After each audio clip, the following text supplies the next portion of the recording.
found my seat, which was in the middle of the aircraft. It's an aisle seat. And there was a flight attendant that came toward me, and she poked the man in front, and she said, "Is this briefcase yours?" And she's pointing to the briefcase that is on the floor, leaning up against the seat right across the way from me.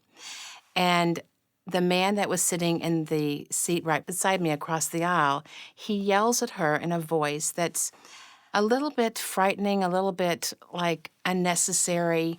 And he said to the flight attendant, "No, it's not his. Leave it alone." And she said, "Well, whoever it is, you need to put it in the seat in front of you before we take off." The man who owned it came from the bathroom and walked straight ahead, picked up the briefcase, and put it in the seat in front of him. I felt something hit me from the left side, as if someone was standing up and somebody tripped, and there was the man who owned that briefcase, and he was standing in the aisle, and he was holding guns and grenades. The flight attendant eventually came on, and she said, "We were being hijacked by the Egypt Revolution, and if you do what you are told, you will not get hurt." And the hijackers, there turned out to be 5 total, started to take our passports one by one. When it was the armed undercover sky marshal's turn to give up his passport, he stands up and puts his hand inside his coat pocket as if to release his passport, but pulls out a gun. And as soon as he shot at this hijacker, all the other hijackers start shooting at him.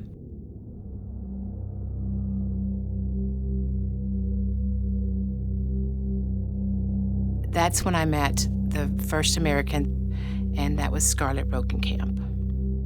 I was on the aisle, and Scarlett was in the middle, and there was an Australian man over by the window. People were whispering to one another, and someone said, "I think we're in Malta." The hijacker comes out of the cockpit, and they start to release some people that were injured. Not very many, but a few. And the hijacker yells out, "Nitzan Mendelsohn." Well, she's one of the Israeli women, and that was on board. And she thought because everyone was being released, she was also being released. So she came up just fine. She walked up, and she had her purse with her, and she was going out the aircraft, and the hijacker takes a gun and shoots her in the head. She falls to the ground, and he pushes her out the staircase. The Australian man that was sitting in that row, I saw him look out the window, and he says, "She's moving." And when she started to move, I was thinking, don't move, just be still, be still. The hijacker went down and shot her again and again and again until she didn't move anymore. And then we waited about 15 minutes, and he hollered out the next Israeli woman's name. We figured out as the time went on that they were waiting 15 minutes. And if their demands were not met, they came and shot someone. 15 minutes after the Israeli woman had been shot, hijackers started to come toward me. And they take me and Scarlett out of our seats, and they walk us to the front of the aircraft. They motion us to put our hands behind our backs, and they start to tie our hands. Now, I look over to the right, and there are 3 empty seats. It's the bulkhead area facing the cockpit. And they immediately put Patrick on the aisle seat. So I scoot over to the window, and Scarlett was in the middle, and then Patrick remained on the aisle. 15 minutes later, they came after Patrick. And I knew we had 15 minutes. And 15 minutes later, they came after Scarlett. And 15 minutes went by, and nothing happened. And then 15 minutes turned into an hour. And then it turned into 2 hours. When 3 hours had gone by, I thought, negotiations, maybe they haven't failed the people, at least on the plane, and maybe we're going to be okay. In secrecy, I started to untie my hands. And anytime a hijacker would come by, I would stop. And I eventually got it undone. I got my hands undone. And then I got worried. Oh my gosh, are they going to be mad at me if my hands are untied? So I wrapped the necktie around my hands to make it look as though my hands were tied. So at that time, I just started to relax. And I looked up, and there was Omar Mohammed Rizak coming out of the cockpit. And we on the aircraft knew every time he came out, negotiations had failed, and he came for somebody. The hijackers came from the back, and they take me from my seat. So I walked up, and it took me by surprise that he put the gun up so quickly. And I felt the gun to my head, and he pulls the trigger. And I felt the bullet and enter my head, and it felt like my brain had just exploded.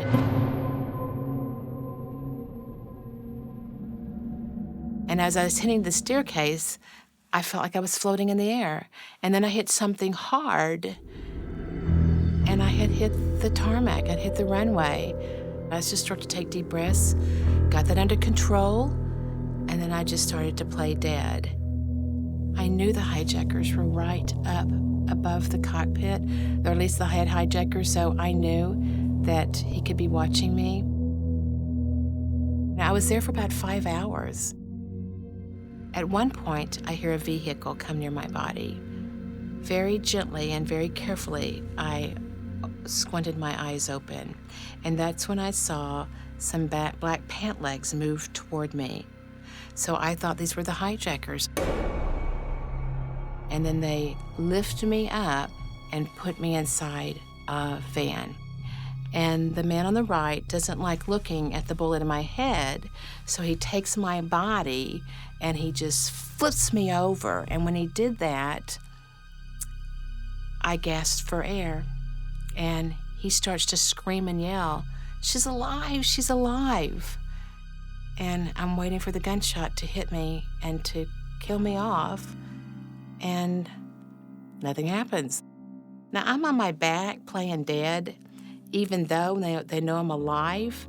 And I kept thinking to myself, what do I do? What do I do? What do I do? I'm listening to their voices, and I thought, these aren't the hijackers' voices at all.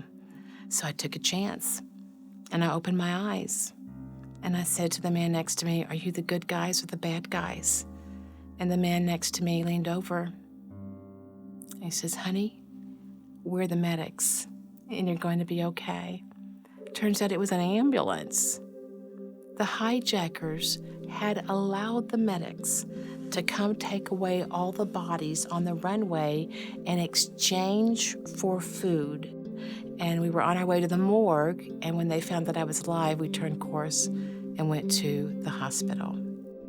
While I was being operated in the hospital for brain surgery, that's when the final minutes of the hijacking ended, when the Egyptian commandos stormed the plane to rescue the passengers, and 59 people lost their lives that day.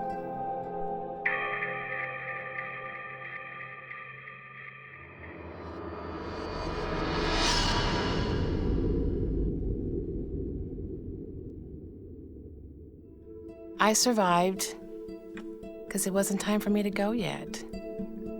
And yes, I did all kinds of things to keep awake and to pay attention to detail, but I just believe that it was not my time to go yet.